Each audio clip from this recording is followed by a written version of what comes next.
नमस्कार विद्यार्थी मित्रांनो, KTHM ई लर्निंग या प्लॅटफॉर्मवर तुम्हा सर्वांचे पुन्हा एकदा स्वागत. या आधीच्या लेक्चरमध्ये आपण सामग्री हाताळणी आणि पुरवठा साखळी व्यवस्थापन या 8व्या प्रकरणातील सामग्री हाताळणी या संकल्पनेचा सविस्तर अभ्यास केला. त्यामध्ये सामग्री हाताळणीचा अर्थ, व्याख्या, सामग्री हाताळणीची कार्ये, तत्वे व त्यातील समाविष्ट गोष्टी या सर्व मुद्द्यांवर सविस्तर चर्चा केली. आणि आजच्या लेक्चरमध्ये आपण पुरवठा साखळी व्यवस्थापन या संकल्पनेचा सविस्तर अभ्यास करणार आहोत. त्यामध्ये पुरवठा साखळी व्यवस्थापनाचा अर्थ, व्याख्या व तत्वे समजून घेणार आहोत. तसेच पुरवठा साखळी व्यवस्थापनातील निर्देशक घटक जाणून घेणार आहोत. त्याचबरोबर पुरवठा साखळी व्यवस्थापनातील परिणाम करणारे घटक बघणार आहोत. आणि शेवटी पुरवठा साखळी व्यवस्थापनाचे महत्त्व समजून घेणार आहोत. चला तर मग पुरवठा साखळी व्यवस्थापन ही संकल्पना समजून घेऊया. मित्रांनो, संपूर्ण जगभरातून आज जवळजवळ सर्वच व्यवसाय संस्था उत्पादन घेण्यासाठी लागणारा वेळ आणि उत्पादन खर्च कमी करण्याच्या प्रयत्नातून आहेत. यासाठी कंपन्या त्यांच्या अंतर्गत प्रक्रियांची कार्यक्षमता वाढविण्यासाठी संपूर्ण गुणवत्ता व्यवस्थापन तसेच जस्ट इन टाईम यासारख्या नवीन व्यावसायिक तत्वांचा वापर करताना दिसून येतात. परंतु परस्परांवर अवलंबून असणाऱ्या या संस्था वैयक्तिक किंवा एका व्यवसाय संस्थेची अलगपणे सुधारणा करून त्यांची उद्दिष्टे साधू शकणार नाहीत हे त्यांना आता कळून चुकले आहे. ग्राहकांपर्यंत वस्तू आणि सेवा पुरवण्यासाठी तसेच विक्रियोत्तर सेवा पुरवण्यासाठी पुरवठादार ते विक्री करणाऱ्या विविध संस्था किंवा मध्यस्थ यांच्यात सहकार्य असल्याशिवाय हे शक्य होणार नाही हे आता सिद्ध झालेले आहे. त्यामुळे पुरवठा साखळी व्यवस्थापन ही संकल्पना उदयाला आली. मित्रांनो, याचा अर्थ नक्की काय आहे ते बघूया. मित्रांनो, पुरवठा साखळी व्यवस्थापन म्हणजे अंतिम ग्राहकांना आवश्यक असणाऱ्या वस्तू आणि सेवा यांचा पुरवठा करणाऱ्या परस्परांशी संबंधित आणि जोडलेल्या व्यवस्थापनाची जाळी म्हणजे पुरवठा साखळी व्यवस्थापन होय. यामध्ये वस्तू उत्पादन होण्यापासून ते अंतिम उपभोक्त्यांपर्यंत त्या वस्तू जाण्याच्या सर्व हालचालींचा समावेश. मित्रांनो, पुरवठा साखळी व्यवस्थापनात पुरवठादार, उत्पादक, वखारी, मालक आणि किरकोळ विक्रेते यांच्या विविध क्रियांचे कार्यक्षमपणे आणि प्रभावीपणे एकात्मीकरण करून वस्तू योग्य वेळी आणि योग्य प्रमाणात तसेच योग्य ठिकाणी कमीत कमी खर्चात ग्राहकांपर्यंत पोहोचवून त्यांच्या सेवा संबंधीच्या अपेक्षा पूर्ण करण्यासाठी करण्यात येणाऱ्या बाबींचा समावेश हा पुरवठा साखळी व्यवस्थापनात होतो. यानंतर आपण पुरवठा साखळी व्यवस्थापनाची व्याख्या बघूया. ग्लोबल सप्लाय चेन फोरम यांची एक व्याख्या आहे. त्यांच्या म्हणण्यानुसार ग्राहक तसेच गुंतवणूकदार यांना मूल्य प्राप्त करून देण्याच्या उद्देशाने पुरवठा साखळी संदर्भातील महत्त्वाच्या व्यावसायिक प्रक्रियांचे एकात्मीकरण करणे म्हणजे पुरवठा साखळी व्यवस्थापन होय. यानंतर आता आपण पुरवठा साखळी व्यवस्थापनाची तत्वे बघूया. मित्रांनो, अलीकडच्या काळामध्ये पुरवठा साखळी व्यवस्थापन या संकल्पनेकडे अधिक लक्ष वेधले जात आहे. ग्राहकांना वस्तू किंवा सेवा पुरवण्यासाठी उत्पादन आणि पुरवठा प्रक्रियांचा संच म्हणजे पुरवठा साखळी व्यवस्थापन असे या संकल्पनेचे वर्णन केले जाते. पुरवठा साखळी या संकल्पनेत कच्च्या मालाच्या पुरवठ्यापासून वस्तू तयार होऊन ती अंतिम ग्राहकांपर्यंत पोहोचविण्याच्या सर्व क्रियांचा समावेश होतो. स्पर्धात्मक फायदा मिळविण्याच्या दृष्टीने पुरवठा साखळीतील संबंध सुधारून या सर्व क्रियांचे एकात्मीकरण म्हणजे पुरवठा साखळी व्यवस्थापन होय. हा एकंदरीत आपण अर्थ बघितला. यानंतर आता पुरवठा साखळीची व्यवस्थापनाची तत्वे आपण बघणार आहोत. यामध्ये पहिलं तत्व आहे ते म्हणजे पुरवठा साखळी व्यवस्थापनाची व्याप्ती. मित्रांनो, पुरवठा साखळी व्यवस्थापनातील पहिले आणि महत्त्वाचे तत्व म्हणजे पुरवठा साखळी ही ग्राहक आणि पुरवठादार यांच्यामधील गोष्ट असते. अंतिम ग्राहक किंवा उपभोक्ता आणि उत्पादक यांच्यात असंख्य मध्यस्थ असतात. त्याचप्रमाणे कच्चा माल ते तयार वस्तू यामध्ये अनेक टप्पे असतात. दुसरं तत्व आहे पुरवठा साखळी माहिती. मित्रांनो, सातत्य नसणे हे दुसरं तत्व आहे. मित्रांनो, पुरवठा साखळ्या या नियमित नसतात, त्यामध्ये सारखे बदल होत असतात, यामध्ये एकात्मेची गरज असते. कारण कोणत्याही पुरवठा साखळीचे यश पुरवठा साखळीतील विविध घटकात किती एकात्मता आहे यावर अवलंबून असते. यामध्ये करता येणारी सर्व सोपी सुधारणा म्हणजे मागणी संदर्भातील माहिती एकमेकात विभागणे किंवा प्रसारित करणे होय. बरेचसे किरकोळ विक्रेते त्यांच्या विक्रीचे पूर्वानुमान करून ही काही माहिती पुरवठादाराला पुरवितात. अशा प्रकारची माहिती एकाच वेळी सर्वांना माहीत असणे फायद्याचे ठरते, कारण प्रत्येक जण एकाच वेळी ती पाहू शकतो व त्यानुसार नियोजन करून योजना आखू शकतो. यामुळे पूर्वानुमान करून नियोजन करणे सोपे जाईल आणि माल साठ्यात होणारी अनावश्यक गुंतवणूक कमी होऊन प्रतिसाद वाढेल. तिसरं तत्व आहे पुरवठा साखळी माहिती. मित्रांनो, सर्वांना एकामागोमाग एक अशा क्रमाने माहिती प्राप्त होण्यापेक्षा एकाच वेळी प्राप्त होणे फायद्याचे, कारण अनुमान आणि प्रत्यक्ष प्रदान यातील संबंध पुरवठा साखळी नियोजनात नेहमीच दुर्लक्षित केले जातात. जर ही माहिती व्यवस्थितरित्या उपलब्ध झाली तर अनुमान अचूकपणे करणे शक्य होऊन चालू मागणी कशी असली तरी व्यवस्थित प्रतिसाद देता येईल. यानंतर चौथे तत्व आहे ते म्हणजे पूर्वानुमान आणि प्रत्यक्ष पुरवठा. मित्रांनो, पूर्वानुमान आणि प्रत्यक्ष पुरवठा हे परस्परावलंबी असतात. काही देशांमध्ये असे होऊ शकते की एखाद्या उत्पादनाच्या उत्पादन खर्चापेक्षा पुरवठ्याचा खर्च जास्त असतो, तर काही देशांमध्ये या उलट परिस्थिती असते. यामध्ये ताळमेळ राखून योग्य ती पावले उचलणे फायद्याचे ठरते. पाचवे तत्व आहे उत्पादन खर्च आणि पुरवठा खर्च यांच्यातील संबंध. यामध्ये उत्पादन खर्च आणि पुरवठा खर्च यांच्यात व्यस्त संबंध असतात. सहावं तत्व आहे संयोग. मित्रांनो, संयोग केल्याने पूर्वानुमान सुधारते. प्रभावी पुरवठा साखळी एकात्मतेसाठी असा संयोग आवश्यक असतो. पुरवठा साखळीतील विविध सहभागी घटकांचा सहयोग घडून आणून उत्पादने आणखी आकर्षक आणि नवीन बनवू शकतो. सहयोगामुळे भविष्यात उत्पादनाला येणाऱ्या मागणीचे अनुमान करता येते आणि ती पूर्ण करण्यासाठी लागणाऱ्या वेळेचे नियोजन करून वेळही कमी करता येते. आणि सातवं तत्व आहे ते म्हणजे प्रत्येक गोष्टीचे सांख्यिकीकरण. मित्रांनो, सहयोगी प्रक्रिया आणि ई कॉमर्स यांच्या संयोगाने सी कॉमर्स ही एक नवीन संकल्पना उदयास आली. व्यवसाय एका प्रमाणित मार्गाने चालवण्यासाठी सी कॉमर्स ही संकल्पना अत्यंत महत्त्वाची ठरेल. ज्या कंपन्या त्याचा वापर करणार नाहीत त्यांच्या अस्तित्वालाच धोका पोहोचू शकतो. सी कॉमर्समुळे एक नियोजित अशी पुरवठा साखळी निर्माण होऊ शकते, जी उच्च ग्राहक सेवा देईल, दर्जेदार सेवा पुरविल, मालसाठ्यातील गुंतवणूक कमी करेल आणि त्वरित सेवा पुरवू शकेल. यानंतर आता आपण पुरवठा साखळी व्यवस्थापनातील निर्देशक घटक बघणार आहोत. त्यामध्ये पहिला घटक आहे तो म्हणजे स्थान निर्णय. मित्रांनो, स्थान निर्णय हा पुरवठा साखळी निर्माण करण्याच्या प्रक्रियेतील पहिला आणि नैसर्गिक टप्पा आहे. उत्पादन सुविधा, संग्रहण जागा आणि वितरण केंद्रे यांचे स्थानिकीकरण केले जाते. विविध सुविधांचे स्थानिकीकरण म्हणजे संसाधन संदर्भातील दीर्घकालीन योजना होय. एकदा या सर्वांच्या आकारमान, संख्या आणि स्थान निश्चित केल्यानंतर त्यासाठी लागणारा कच्चा माल ते तयार वस्तू ग्राहकांपर्यंत पोहोचविणे यासाठी संभाव्य मार्गांचा विचार केला जातो. हे निर्णय व्यवसाय संस्थेच्या दृष्टीने अत्यंत महत्त्वाचे असतात.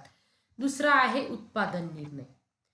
व्यूहरचनात्मक किंवा धोरणात्मक निर्णयामध्ये कोणते उत्पादन घ्यावायचे, त्यासाठी कोणती यंत्रसामग्री वापरावायची, पुरवठादारांचे वाटप, ग्राहक बाजारपेठा इत्यादी बाबी संदर्भातील निर्णयांचा समावेश उत्पादन निर्णयामध्ये होतो. या निर्णयांचा मिळकत खर्च आणि ग्राहक सेवा पातळ्यांवर मोठा परिणाम घडून येतो. हे निर्णय म्हणजे सुविधा अस्तित्वात येण्याची खात्री, परंतु या सर्व प्रक्रियेतून उत्पादन प्रवाहाचा मार्ग निश्चित करणे आवश्यक असते. तिसरा आहे तो म्हणजे मालसाठा निर्णय. मित्रांनो, यामध्ये मालसाठ्याचे व्यवस्थापन करणाऱ्या साधनांचा आणि बाबींच्या निर्णयांचा समावेश होतो. पुरवठा साखळीच्या प्रत्येक टप्प्यावर माल साठा असतो. मग तो कच्च्या मालाच्या स्वरूपात, अर्धवट वस्तूच्या स्वरूपात किंवा वापरा योग्य वस्तूच्या स्वरूपात असू शकतो. असा माल विविध स्थानांच्या दरम्यान उत्पादन कार्यात अंतर्भूत असलेला असू शकतो. यांचा मुख्य उद्देश पुरवठा साखळीत येणारे अनिश्चितता दूर करण्याचे प्रयत्न करणे हा असतो. आणि शेवटचा निर्देशक घटक आहे तो म्हणजे वाहतूक निर्णय. यामध्ये या संदर्भातील निर्णय हे अधिक धोरणात्मक असतात, कारण वाहतुकीची अनेक साधने उपलब्ध असल्याने निवडीला वाव असतो. हे निर्णय बऱ्याचदा मालसाठा निर्णयाशी संबंधित असतात, कारण वाहतुकीच्या साधनांची निवड वाहतूक खर्चावर परिणाम घडवून आणते. विमानाने वाहतूक करणे विश्वसनीय असते, ते वेगाने होते आणि त्यासाठी फारशी सुरक्षा साधनांची गरज नसते, मात्र ते खर्चिक असते. जहाजातून किंवा रेल्वेने वाहतूक करणे स्वस्त असते, परंतु त्यातील अनिश्चिततेमुळे मालसाठा मोठा ठेवावा लागतो, ज्यामध्ये गुंतवणूक करावी लागते. त्यामुळे ग्राहक सेवा पातळ्या आणि भौगोलिक स्थान या बाबी अशा निर्णयात अत्यंत महत्त्वाची भूमिका बजावतात. यानंतर पुढचा महत्त्वाचा मुद्दा आपण बघणार आहोत, पुरवठा साखळी व्यवस्थापनातील परिणाम करणारे घटक. यामध्ये पहिला घटक आहे वस्तू किंवा उत्पादन प्रकारातील वाढ. मित्रांनो, आजचे जग हे स्पर्धेचे जग आहे. यातील वाढत्या स्पर्धेमुळे विविध प्रकारच्या आणि विभागातील ग्राहकांना आकर्षित करण्यासाठी आणि बाजारामध्ये स्वतःची वेगळी प्रतिमा निर्माण करण्यासाठी व्यवसाय संस्थांना त्यांच्या उत्पादन प्रकारात वाढ करावी लागते. उत्पादन प्रकारात वाढ झाल्याने त्यांना त्या वस्तूंच्या मागणीतील चढउताराला तोंड द्यावे लागते. मागणीतील या चढउतारामुळे त्यांच्या उत्पादन आणि मालसाठा खर्चात वाढ होऊ शकते. त्यामुळे पुरवठा साखळी अकार्यक्षम बनू शकते किंवा पुरवठा साखळीतील प्रतिक्रियाशीलता कमी होऊ शकते. पुढचा घटक आहे तो म्हणजे कमी वस्तू जीवन चक्र. मित्रांनो, बाजारातील बदलती परिस्थिती आणि ग्राहकांच्या बदलत्या आवडीनिवडी यामुळे व्यवसाय संस्थांना सातत्याने नवीन उत्पादने बाजारात आणावी लागतात. त्यामुळे वस्तू जीवनचक्र कमी होते. उच्च तंत्रज्ञान असलेल्या वस्तूंच्या जीवनचक्राचा कालावधी कमी असतो, कारण या तंत्रज्ञानात सातत्याने बदल होत असल्याने उत्पादनातही बदल करावे लागतात. त्याचबरोबर ऑटोमोबाईल उत्पादनांमध्येही अशीच परिस्थिती अनुभवास येते. यानंतर तिसरे घटक आहे तो म्हणजे ग्राहक मागणी. मित्रांनो, ग्राहकांच्या आवडीनिवडी वेगाने बदलतात. ग्राहक सातत्याने दर्जेदार आणि चांगल्या उत्पादनांची मागणी करीत असतात. त्याचप्रमाणे त्यांना त्यांची मागणी त्वरित पूर्ण व्हावी आणि त्याच खर्चात त्वरित माल उपलब्ध व्हावा असे वाटते. त्यामुळे व्यवसाय संस्थांना त्यांची बाजारातील जागा अबाधित ठेवण्यासाठी स्थिर किंमती ठेवणे भाग पडते. त्यामुळे व्यवसाय संस्थेच्या लाभप्रदतेवर परिणाम होतो आणि त्यामुळे पुरवठा साखळीतील खर्चात बचत करण्याचे दडपण वाढते. ग्राहकांच्या मागणीमध्ये होणाऱ्या वाढीमुळे संस्थांना अनेक पुरवठा साखळी घटकांशी संबंध प्रस्थापित करावे लागतात, ज्यामुळे पुरवठा साखळी एकात्मिकता प्रक्रिया अधिक गुंतागुंतीची बनते. चौथा घटक आहे व्यवसाय संस्थांच्या उपक्रमांचे बाह्यस्रोतीकरण. मित्रांनो, पूर्वी व्यवसाय संस्था त्यांच्या मूल्य साखळीतील सर्व उपक्रम स्वतःच राबवीत, मात्र अलीकडच्या काळात व्यवसाय संस्था फक्त महत्त्वाची कार्ये स्वतःकडे ठेवून इतर कार्ये पूर्ण करण्यासाठी तिसऱ्या पक्षाकडे सोपवितात. त्यामुळे पुरवठा साखळीतील सहभागी घटकांची संख्या वाढते आणि पुरवठा साखळी व्यवस्थापनात एक अवघड लक्ष बनते. यामधील प्रत्येक घटक स्वतःची उद्दिष्टे पूर्ण करण्यासाठी प्रयत्न करत असतो. त्यामुळे सर्वांमध्ये समन्वय प्रस्थापित करणे किंवा पुरवठा साखळीत एकात्मता निर्माण करणे अवघड बनते. त्याचा परिणाम स्वरूपी संपूर्ण पुरवठा साखळीतील कार्यक्षमता आणि प्रभावीपणा कमी होण्यावरती असतो. यानंतर पुढचा पाचवा घटक आहे तो म्हणजे वितरण जाळ्यांचे स्वरूप. मित्रांनो, वितरण जाळ्यांचे स्वरूप हा एक असा घटक आहे जो पुरवठा साखळी व्यवस्थापनावर परिणाम घडून आणतो. यामध्ये पुरवठादाराचे उद्दिष्ट, त्यांची संख्या, ठिकाणे, जाळे, उत्पादन सुविधा, वितरण केंद्र, वखारी, ग्राहक इत्यादींचा समावेश होतो. सहावा घटक आहे वितरण धोरण किंवा व्यूहरचना. मित्रांनो, प्रत्येक व्यवसायाचे स्वतःचे असे वितरण धोरण किंवा व्यूहरचना असते. अशा वितरण व्यूहरचना किंवा धोरणे पुरवठा साखळी व्यवस्थापनावर परिणाम घडवून आणतात. यामध्ये त्याच्या कार्यात्मक नियंत्रणाचा समावेश होतो, म्हणजेच ते केंद्रीभूत आहेत की विकेंद्रित आहेत किंवा एकमेकांमध्ये विभागलेले आहेत याचा समावेश येथे होतो. हे सर्व घटक पुरवठा साखळी व्यवस्थापनावर परिणाम घडवून आणतात. 7वा घटक आहे माहिती. पुरवठा साखळीमध्ये माहितीची देवाणघेवाण व्यवस्थितरित्या होणे गरजेचे असते. ही माहिती बहुमोल असते, त्यामुळे ती एकमेकांना वितरित करताना व्यवस्थितपणे केली गेली पाहिजे. या माहितीमध्ये मागणी, अनुमान, मालसाठा, वाहतूक संभाव्य संयोग इत्यादींचा समावेश होतो. त्यामुळे माहितीचे आपसात प्रसरण हाही एक घटक असा आहे जो पुरवठा साखळी व्यवस्थापनावर परिणाम घडवून आणतो. आणि 8वा घटक आहे तो म्हणजे मालसाठा व्यवस्थापन. मित्रांनो, मालसाठा व्यवस्थापन हाही एक असा महत्त्वाचा घटक आहे जो पुरवठा साखळी व्यवस्थापनावर परिणाम घडवून आणतो. यामध्ये मालसाठ्याचे स्थान आणि संख्या, ज्यात कच्चा माल, काम चालू असणारा माल आणि तयार वस्तू इत्यादींचा समावेश असतो. पुरवठा साखळी व्यवस्थापनाचे महत्त्व हा एक महत्त्वाचा मुद्दा यानंतर आपण बघणार आहोत. त्यामध्ये पहिलं महत्त्व आहे ते म्हणजे नियोजनास सहाय्य. पुरवठा साखळी व्यवस्थापनामुळे व्यवसाय संस्थेस नियोजन करता येणे शक्य होते. यामध्ये पुरवठा साखळी कशी तयार करायची, वाढवायची आणि निश्चित करायची, तसेच त्याचे सर्व घटकांची मांडणी इत्यादी निश्चित केली जाते. या व्यवस्थापनामध्ये व्यावसायिक नियमांचे, पुरवठा साखळी कार्यक्षमता, माहिती संग्रहण, मालसाठा, भांडवली सत्ता, वाहतूक नियोजन, रचना आणि नियामक आवश्यकता आणि त्यांची पूर्तता इत्यादी बाबींच्या व्यवस्थापनाचा समावेश होतो. यानंतर पुढचं महत्त्व आहे स्रोत पुरवठा. मित्रांनो, पुरवठा साखळी व्यवस्थापन व्यवसाय संस्थेला आवश्यक असणाऱ्या वस्तू आणि सेवा योग्य प्रमाणात पुरविणाऱ्या इष्टतम पुरवठादारांचा शोध घेते.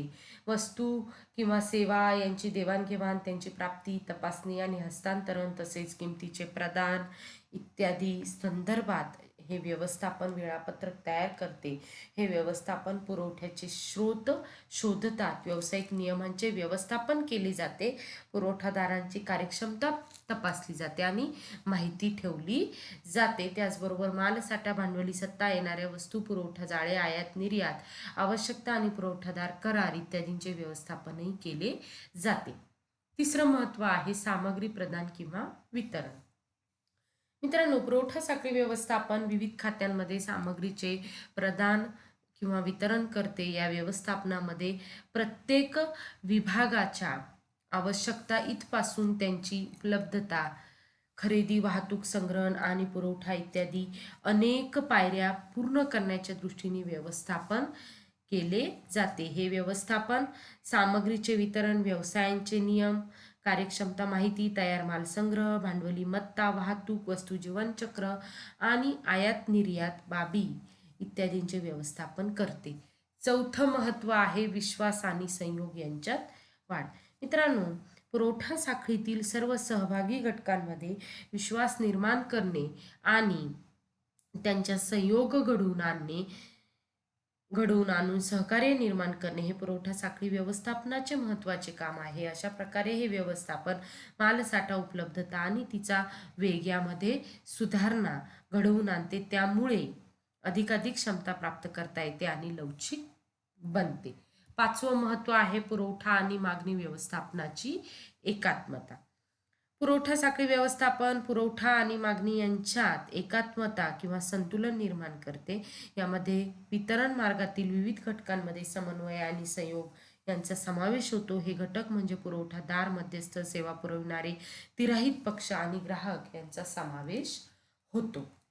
आणि शेवटचं महत्त्व आहे ते म्हणजे माहितीचा प्रवाह.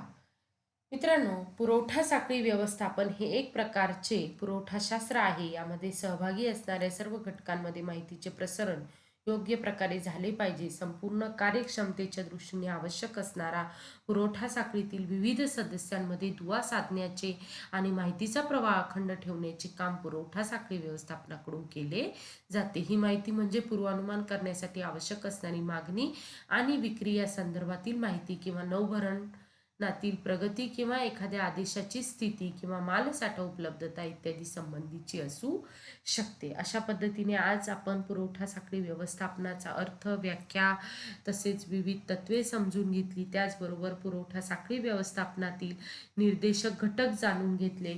तसेच पुरवठा साखळी व्यवस्थापनातील परिणाम करणारे घटक आणि पुरवठा साखळी व्यवस्थापनाचे महत्त्वही आपण या लेक्चरमध्ये समजून घेतले. इथेच थांबूया. धन्यवाद.